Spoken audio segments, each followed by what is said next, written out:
कहानी का नाम वलारा के कांच के पंख। वलारा के जादुई राज्य में, जहां पहाड़ आसमान में तैरते थे और नदियां चांदी की तरह चमकती थीं, वहां आकाश में रहने वाले एक अनोखे जीव समूह का निवास था जिसे स्काई फोक के नाम से जाना जाता था। हर स्काई फोक के पंख अलग अलग तत्वों से बने होते थे। किसी के पंख सोने के होते थे तो किसी के पंख पंखुड़ियों से बने होते और किसी के पंख आग या पानी के होते। उनके पंख उनके आत्मा के सार को दर्शाते थे और इन्हीं पंखों की मदद से वे जादुई दुनिया के किसी भी कोने में उड़ सकते थे। इन स्काई फोक के बीच मीरा नाम की एक छोटी लड़की थी जिसके पंख बाकी सभी से अलग थे। उसके पंख पूरी तरह से कांच के बने थे। धूप में उसके पंख हीरे की तरह चमकते थे और आसमान के हर रंग को प्रतिबिंबित करते थे। लेकिन ये बहुत नाजुक थे, इतने नाजुक कि हल्की सी हवा का झोंका भी उन्हें चकनाचूर कर सकता था। जब बाकी स्काई फोक आसमान में ऊंचा उड़ते और खेलते थे, मीरा हमेशा जमीन के पास ही रहती, डरती कि कहीं उसका एक भी गलत कदम उसके कांच के पंखों को तोड़ न दे। अन्य स्काई फोक अक्सर मीरा का मजाक उड़ाते और उसे धरती पर चलने वाली कहते थे। वे हवा में कलाबाजियां दिखाते और ऊंची उड़ानें भरते, जबकि मीरा नीचे से यह सब देखती और खुद को असहाय और कमजोर महसूस करती। एक दिन वलारा पर एक भयानक खतरा मंडराने लगा। एक अंधेरी और शक्तिशाली तूफानी बादल ने राज्य पर हमला कर दिया। यह बादल हर चीज को निगलता जा रहा था। आसमान काला हो गया और एक बार जो चमकता हुआ राज्य था वह अब अंधेरे में डूब गया।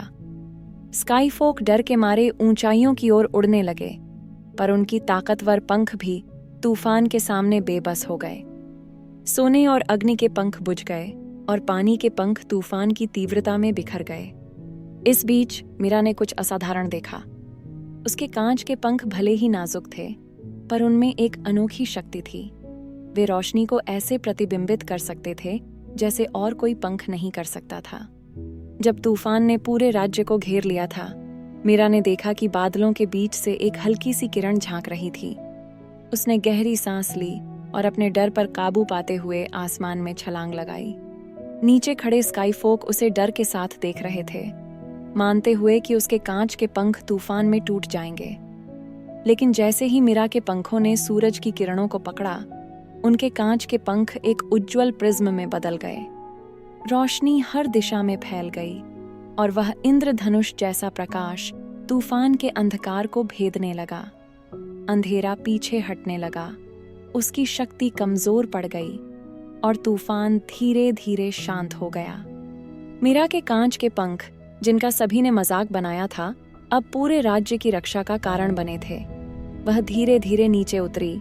उसके पंख अभी भी चमक रहे थे और पूरी तरह से सुरक्षित थे।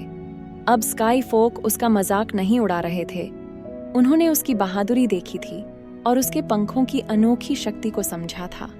उनकी सुंदरता और रोशनी को प्रतिबिंबित करने की क्षमता, जो और कोई नहीं कर सकता था। उस दिन के बाद मीरा को धरती पर चलने वाली नहीं कहा गया। अब वह अपनी बहादुरी और अपने कांच के पंखों की अनोखी शक्ति के लिए जानी जाती थी, जिन्होंने पूरे राज्य को बचाया था।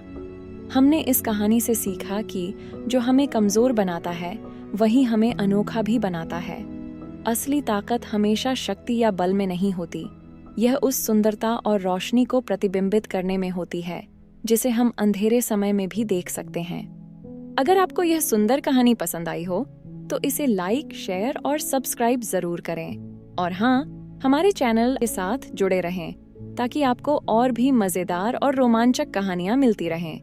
आपकी प्रतिक्रिया हमें नई नई कहानियां लाने के लिए प्रेरित करती है। तो हंसी खुशी के साथ जुड़े रहें और नई कहानियों का आनंद लें।